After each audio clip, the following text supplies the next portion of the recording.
Cos'è un superset? Molto semplicemente, un superset è un termine che si riferisce all'esecuzione di due esercizi differenti, l'uno di seguito all'altro, senza recupero tra gli stessi. Il recupero avviene dopo aver eseguito l'ultimo esercizio del superset. I più diffidenti, spacciandosi per esperti che seguono sempre gli ultimi studi scientifici, dicono: i superset, se svolti correttamente, non apportano benefici maggiori rispetto ad eseguire le serie classiche. Questa visione la reputo pessimistica, da bicchiere mezzo vuoto. Ma soffermandoci meglio sull'affermazione, riusciamo a ribaltare la situazione vedendola come bicchiere mezzo pieno.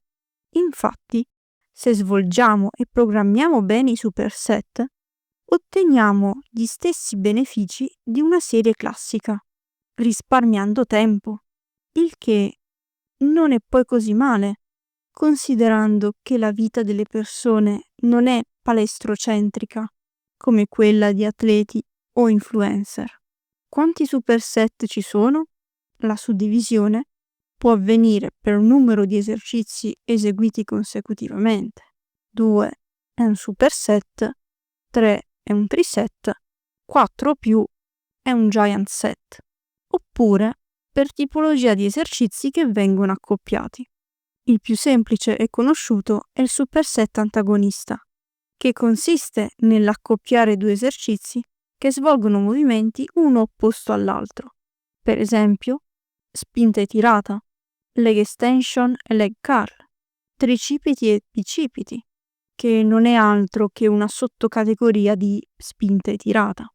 Un modo fantastico per buttare tempo è sicuramente il superset di esercizi relativi allo stesso gruppo muscolare. Ci affatichiamo inutilmente, impattiamo negativamente il recupero, peggiorando la performance su entrambi gli esercizi. Un caso particolare è accoppiare esercizi sempre relativi allo stesso gruppo muscolare, ma con enfasi diverse, uno con maggiore enfasi in allungamento e l'altro in accorciamento, e viceversa. Personalmente lo reputo un approccio molto particolare, quasi alla stregua di una tecnica di intensità.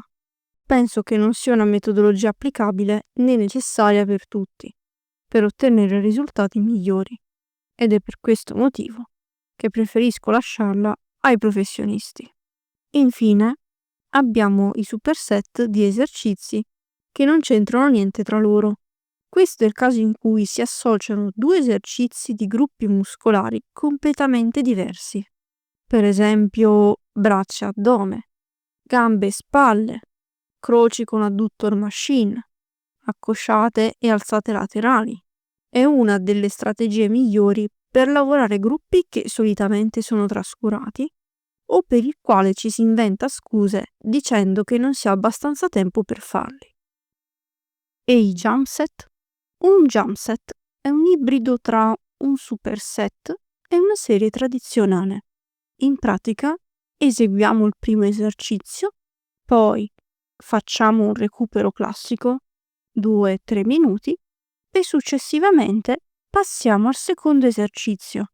L'idea di base è interessante perché consente ai gruppi muscolari coinvolti in entrambi gli esercizi di beneficiare di un recupero completo tra le serie. Tuttavia, il jump set è difficile da applicare in una palestra affollata. Per metterlo in pratica, infatti, sarebbe necessario avere l'intera palestra a disposizione o una home gym, insomma il mio piccolo grande sogno, oppure sperare che nessuno stia utilizzando l'attrezzatura che vi serve. Immaginate di essere in palestra alle 18. C'è una sola lat machine e volete fare un jump set che la coinvolge. A meno di non voler farvi odiare da tutti o sperare che qualcuno si alterni con voi, diventa una soluzione poco praticabile. Come sempre, il contesto la fa da padrona. Adesso vorrei darvi alcuni consigli pratici per inserirli con intelligenza all'interno del vostro allenamento. Innanzitutto vi sconsiglio di mettere superset per i primi 2 esercizi della seduta. Come ho già detto in precedenza in un altro video, una buona scheda di allenamento inizia con 2 esercizi che hanno un impatto maggiore a livello mentale, sia perché solitamente si tratta di multiarticolari eseguiti con bilanciere, sia perché hanno un range di ripetizioni medio-basso. Ragion per cui non ha molto senso accoppiarli sin da subito con altri esercizi. E no, neppure con esercizi di isolamento che non c'entrano niente coi muscoli coinvolti. Cerchiamo quindi di dare priorità alla performance e alla freschezza mentale, inserendo i nostri superset a partire dal terzo esercizio. Un errore che noto spesso in palestra è associare il concetto di superset a quello dei circuiti aerobici. Non dobbiamo eseguire gli esercizi a perdifiato solo perché si fanno l'uno di seguito all'altro. È fondamentale per entrambi e tra di loro controllare la respirazione ed eseguirli correttamente. Da un punto di vista mentale, se può aiutarvi, pensate di eseguirli singolarmente, in modo tale da concentrarvi in maniera esclusiva sul singolo esercizio. Inoltre, i tempi di recupero sono uguali a quelli delle serie classiche, ossia 2-3 minuti. Se avete bisogno di meno tempo, vuol dire che uno dei 2 esercizi, o tutti e 2, non sono eseguiti con un'intensità adeguata. Quando parliamo di superset che uniscono esercizi di gruppi muscolari completamente diversi, bisogna fare un po' di attenzione. Uno degli errori più frequenti che vedo è quello di riempire la scheda con combinazioni messe lì, solo perché facili da accoppiare. Magari si finiscono per fare 3 o più serie di entrambi gli esercizi, senza pensare al quadro generale.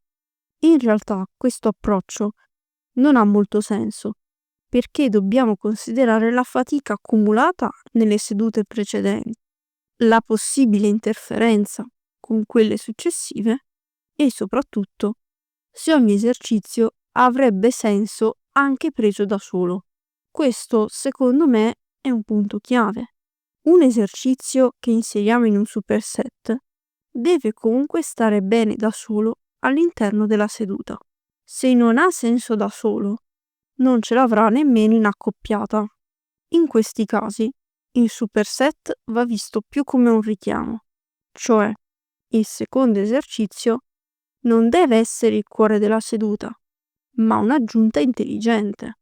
Per questo, io consiglio di non esagerare col volume, 2 serie al massimo e non oltre le 10 ripetizioni, sapendo che quel muscolo probabilmente è già stato stimolato in altri momenti della settimana.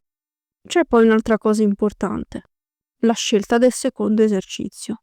Personalmente suggerisco di puntare sempre su esercizi di isolamento, così da colmare lacune o inserire lavoro mirato senza creare troppa fatica extra. Per fare un esempio concreto, io seguo una split upper-lower. Nei giorni di lower inserisco un esercizio per il deltoide laterale, visto che quello anteriore è già stato coinvolto nei giorni di upper. Oppure aggiungo un curl a presa neutra per stimolare di più il brachio radiale. Così vado a bilanciare il curl a presa supina, che faccio nei giorni di upper. In generale, quando si lavora con una split upper-lower, è quasi sempre possibile inserire un paio di serie extra per braccia o spalle nei giorni di lower. La cosa importante è farlo con intelligenza, non a caso, non per riempire la scheda, ma per dare un senso logico e mantenere equilibrio nel programma settimanale. Un altro aspetto che secondo me viene sottovalutato è la logistica della palestra. Può sembrare un consiglio banale, ma non ha senso scegliere 2 esercizi solo perché stanno bene insieme, se poi per eseguirli bisogna fare avanti e indietro per tutta la sala, dal rack ai cavi fino a un macchinario in un'altra zona. Così facendo si spreca tempo, si accumula fatica inutile e si rischia anche di compromettere il recupero tra i 2 esercizi. Molto meglio invece programmare i superset con criterio, scegliendo movimenti che si possono eseguire nella stessa area o con attrezzature vicine, per esempio 2 macchinari attaccati, oppure diverse varianti ai cavi sulla stessa stazione. In questo modo l'allenamento resta fluido ed efficace. Infine, sconsiglio l'uso dei giant set.